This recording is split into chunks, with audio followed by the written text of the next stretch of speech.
person was ever honored for what he received. Honor is given by what he gave, and so did he.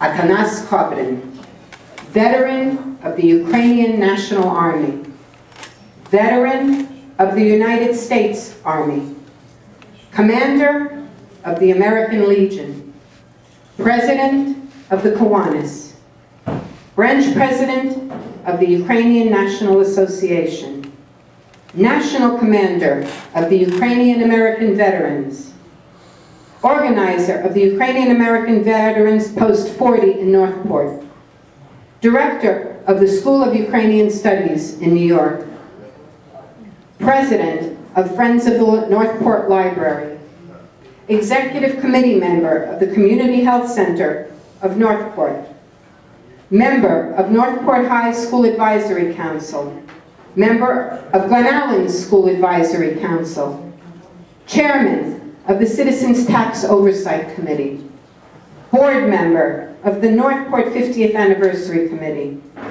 and of course, a 15-year writer for the Northport Sun, the column, Our Neighbors, the Ukrainians. That is Atanas.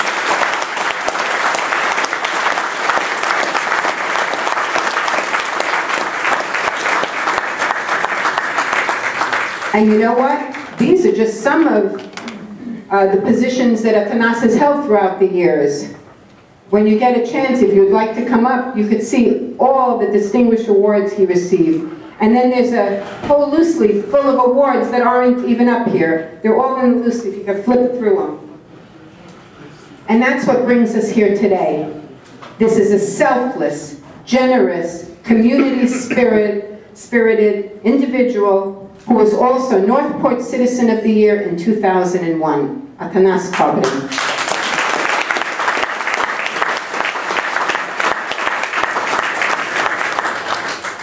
Atanas Kobryn was born on March 8, 1928 in Yakubova Voda, near Drohovich in western Ukraine, the oldest of 4 children of Olexa and Katerina Kobryn. He attended grammar school in his native village and later entered the state gymnasium in Drohovich. In 1942, at the young age of 14, he was made a member of the youth division of the Organization of Ukrainian Nationalists, or better known as OUN. There he rose rapidly to a leadership position, which became a problem with the occupying regime. When the recruitment of youth for the Luftwaffe helpers, or the auxiliary Air Force helpers, began, he was forced by the police to join and go to Lviv. If not, his family were going to suffer the consequences. In Lviv, the recruits were being ready to be shipped out to Germany for training. His plan was to disappear and seek his contacts in the OUN network, but he became ill and wound up in a military hospital, even though he was a civilian at the time. Due to the advancement of the Red Army, the hospital was evacuated to Poland and then eventually into Germany. After his discharge from the hospital, Atanas joined the Ukrainian unit of Halachina Division. He was then transferred again to the Auxiliary Air Force Helpers and sent to Slovakia for training in Morse code messaging. After rejoining the division, which at the time was at the front facing the Soviet army in Austria, there were no radios, so the Morse code was moot, so he ended up in the infantry unit.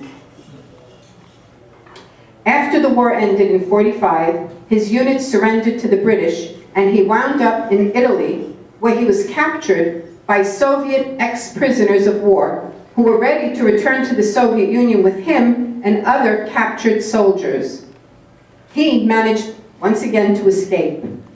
He made his way to the American occupation zone in Austria and was then sent to a POW camp where he spent 13 months. Eventually, Atanas made his way to the resettlement camp at Funkasarne in Munich. There, He worked at a supermarket cafe, and sometime in 1951, two very young girls came in to purchase 2 bottles of orangeade. Can you believe he remembers it was orangeade? He asked one of them for a date. She giggled and walked away. A couple of weeks later, one of those girls came back to the store alone, and he decided to ask her for a date to go to a movie with him. The movie was in one of the garages and was to be shown later that evening. She hesitated for a while and then said she would agree. But, there was a but he had to pretend to be her brother, because she already had another date. Without hesitation, he agreed. As it turned out, the girl's date was a Slovak friend who was leaving the camp the next day. Atanas played the big brother or the brother role, said goodbye after the movie, and went on his merry way. After that date, he couldn't get that 16-year-old girl out of his head. To his disappointment, she left Germany to join her family in the United States. Atanas, now madly in love, managed to call in several IOUs, got legal documents, which is a whole nother story, and in 1952 joined his beloved Katrusha in Buffalo.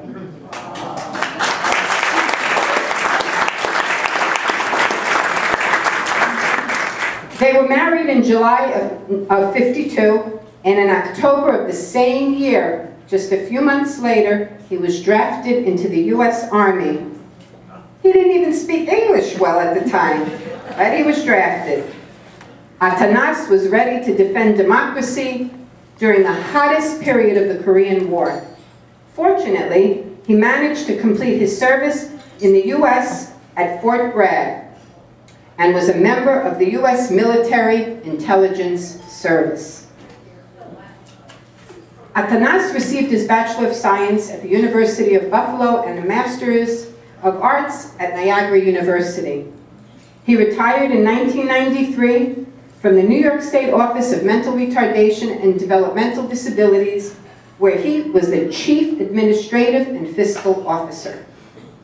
Atanas and Katrusha are blessed with 4 children: Zenon, who's here with us today, Luba, Andrew Bogdan, who passed away 19 years ago at the young age of 36, and Major AZKobryn, who's following in his father's footsteps and served in Iraq and is now an active reservist. They're also proud of their 4 grandchildren and 2 great-granddaughters. And as they say, the rest is Northport history.